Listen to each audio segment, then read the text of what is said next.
నూతనంగా ఎన్నికైనటువంటి అధ్యక్షుడు శ్రీనివాసరావు గారు, ప్రధాన కార్యదర్శి గారైనటువంటి సంపూర్ణాచారి గారు, ఉపాధ్యక్షులుగా ఎన్నికైనటువంటి మిత్రుడు హరి గారు, హైదర్ గారు, రాజు గారు, అట్లాగే దీంట్లో ట్రెజరర్ వేణు గారు, ఇతర ఎగ్జిక్యూటివ్ మెంబర్స్ అందరూ సీనియర్ పాత్రికేయులు మిత్రులకు అందరికీ ఏదైతుందో నేను హృదయపూర్వకంగా అభినందనలు తెలియజేస్తూ, అంటే వాస్తవంగా ఏదైతుందో ఇలా సమాజంలో ప్రజాస్వామ్య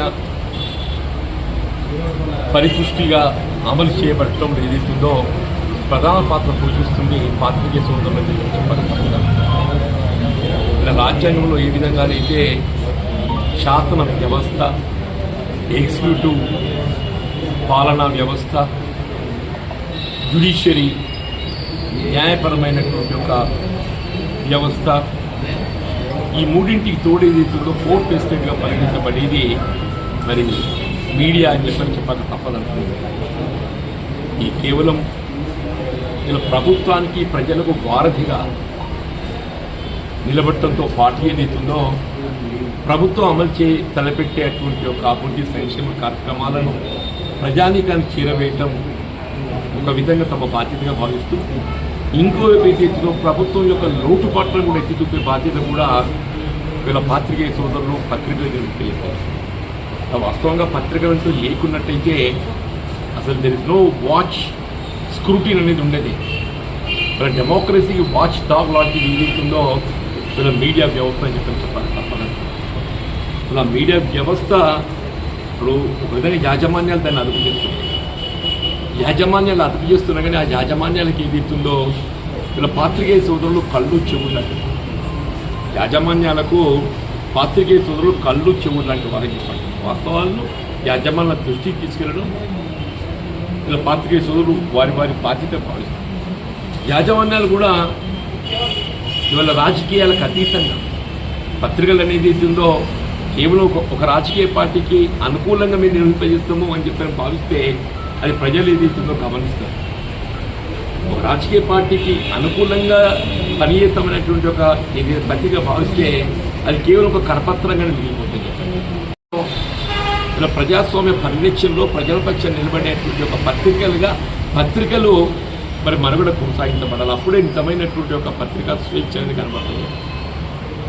ఆ పత్రికలు కూడా ఏదైతుందో నిప్పుడే పేర్కొన్నట్టు ఇలా పాత్రికేయ సోదరులు కళ్ళు చెవులు అంటారు. వారు కూడా ఏదైతుందో వాస్తవాలను వెలుగులోకి తెచ్చే విధంగా రాజకీయంగా మా అభిప్రాయాలు మేము చెప్పడం జరుగుతుంది.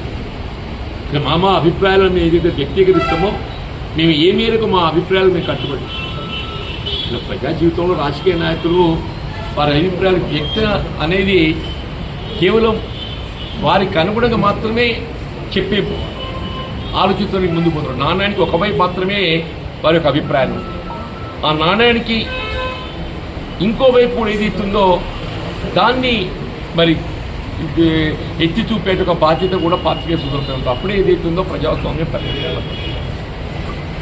జగిత్యాల పట్టణానికి సంబంధించి, జగిత్యాల జిల్లాకు సంబంధించి పాత్రికేయ సోదరులతో నాకున్నటువంటి ఒక అనుబంధం 4 దశాబ్దాల పైగా ఉందని చెప్పట. ప్రజా జీవితంలో ప్రధానమైంది పాత్రికేయ సోదరులతో ఉండే అనుబంధం. ఇలా తెలంగాణ రాష్ట్రం కళ సాకారం కావడం జరిగిందంటే పాత్రికేయ సోదరుల యొక్క మరి అండదండలు అని చెప్పాలి తప్పదండి. But for media only Telangana ప్రజల ఆకాంక్షలను వెలిగెత్తి చాటింది పత్రికలని చెప్పాలి. దాంతోనే రాజకీయ పార్టీలు స్పందించింది, దాంతోనే ప్రభుత్వం స్పందించింది. తెలంగాణ రాష్ట్ర ఏర్పాటు సాకారం కావడం జరిగిందని చెప్పంటే మరి పత్రికలే ప్రధాన పాత్ర, పాత్రికేయ సోదరులే ప్రధాన పాత్ర అని చెప్పాలి తప్పదు. అందుకే నేను అందరికీ ఎప్పుడు అభినందిస్తున్నాను. మన ప్రస్తుతం ఈ పోటీ ప్రపంచం ఎట్లా మనం భావిస్తాం, రాజకీయాల పోటీతత్వం ఎట్లా పెరగకపోయిందో పత్రికలు కూడా పోటీతత్వం పెరిగిపోయింది. ఒకప్పుడు కేవలం ప్రింట్ మీడియాకి పరిమితమైంది. ఇప్పుడు ప్రింట్తో పాటు ఏదైతుందో ఎలక్ట్రానిక్ మీడియా వస్తుంది. With immediately with no time ఏదైతుందో ఎలక్ట్రానిక్ మీడియా వార్తలు ఏదైతుందో ప్రజానికి అందిస్తుంది. ఈ రెండింటితో సోషల్ మీడియా కూడా తరలించవచ్చింది. Print media, electronic media, social media అని చెప్పాలి. కాబట్టి ఏదైతుందో అంటే ఇప్పుడు ఈ మీడియాలో కూడా పోటీతత్వం పెరిగిపోవడంతో ఏ రంగం వాస్తవాలకు అనుగుణంగా మరి ప్రతిబింబింపజేస్తుందో వాళ్ళకే గుర్తికొస్తుంది. ముఖ్యంగా ఇక్కడ నూతనంగా శ్రీనివాసరావు నూతనంగా అంటే గతంలో కూడా ఇక్కడ అధ్యక్షుడిగా బాధ్యతలు నిర్వర్తించారు. ఈ ప్రెస్ భవనం నిర్మాణం చేయడం లోపల ఆయన కృషి నిజంగా కూడా అభినందించదగ్గదిగా నేను చెప్పుకుంటున్నాను. ఈ భవనం నిర్మాణం చేపట్టబడటం దీనికి కావాల్సిన ఇతర మౌలిక సదుపాయాలు కల్పించడం కానీ స్థానిక సంస్థల ఎన్నికలు నిర్వహణ జాప్యం కావడంతో అనేది ఇస్తుందో మన కేంద్రంకి వెళ్ళి విడుదల కావాల్సినటువంటి నిధులు మరి విడుదల కాలేకపోతుంది. ఆ నిధులు విడుదల కాబడాలంటే స్థానిక సంస్థలకు తక్షణమే ఎన్నికలు నిర్వహించబడాలి.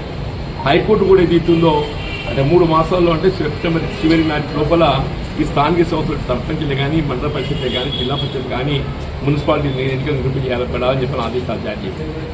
అలా ఎన్నికలు నిర్వహింపజేయబడటం ఒక వంతు బాధ్యతగా ఇలా బలహీన వర్గాలకు కల్పించవలసినటువంటి వారి యొక్క హక్కు కల్పింపజేయటం ఇంకొక బాధ్యత భావించి నిన్న తెలంగాణ ప్రభుత్వం గౌరవ ముఖ్యమంత్రి రేవంత్ రెడ్డి గారు మరి వారి క్యాబినెట్ సహాయకులతో చర్చించి దాన్ని ఏదైతుందో ఏ విధంగా ముందుకు తీసుకునే ఆలోచనతో న్యాయపరంగా దాన్ని ముందుకు పోవడానికి వరకు ఏదైతే ఎందుకంటే already bill is pass pass చేయబడ్డ బిల్లు కూడా ఏదైతే భారత రాష్ట్రపతికి ఆమోదాన్ని పంపి 100 రోజులు గడిచిపోయింది. ఈ మధ్య సుప్రీంకోర్టు ఒక తీర్పు కూడా ఇచ్చింది తమిళనాడు సంబంధించినటువంటి ఒక అంశం లోపల. అది భారత రాష్ట్రపతి కానీ గవర్నర్ కానీ ఏ వ్యవస్థే కానీ వారి పరిశీలనకు వచ్చినటువంటి ఒక అంశం ఏదైనా మ్యాక్సిమం 3 మాసాల లోపల నిర్ణయం తీసుకోవాలి. మ్యాక్సిమం అదొక సుప్రీంకోర్టు తీర్పు అనేది మనం ఒక విధంగా ఆదేశంగా భావిస్తాం. అది భారత రాష్ట్రపతి కానీ గవర్నర్ గారు కానీ 3 మాసాలు నిర్ణయం తీసుకోవాలని పేర్కొన్నారు. 100 రోజులు గడిచిపోయింది. మరి భవిష్యత్తు ముందు పోవటానికి ఉన్నటువంటి ఏకైక మార్గం ఆర్డినెన్స్ జారీ.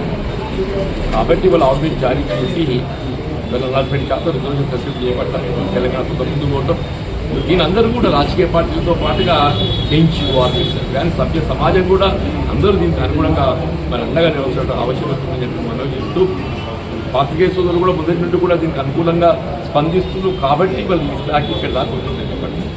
ఇలా కాంగ్రెస్ పార్టీ దీన్ని మరి సంబరాలు జరుపుకోవడం మా పార్టీ ఆదేశాలకు అనుగుణంగా మరి జగిత్యాల నియోజకవర్గం మరి ఇక్కడ జిల్లా కేంద్రం కాబట్టి ఇంకా పెద్ద ఎత్తున ఈ 40% రిజర్వేషన్ కల్పన పట్ల కాంగ్రెస్ పార్టీ ఇప్పటి సంబరాలు కూడా గమనించారు. మీరు కూడా మాకు కోరుకుంటున్నారని చెప్పి కోరుతూ సెలవు.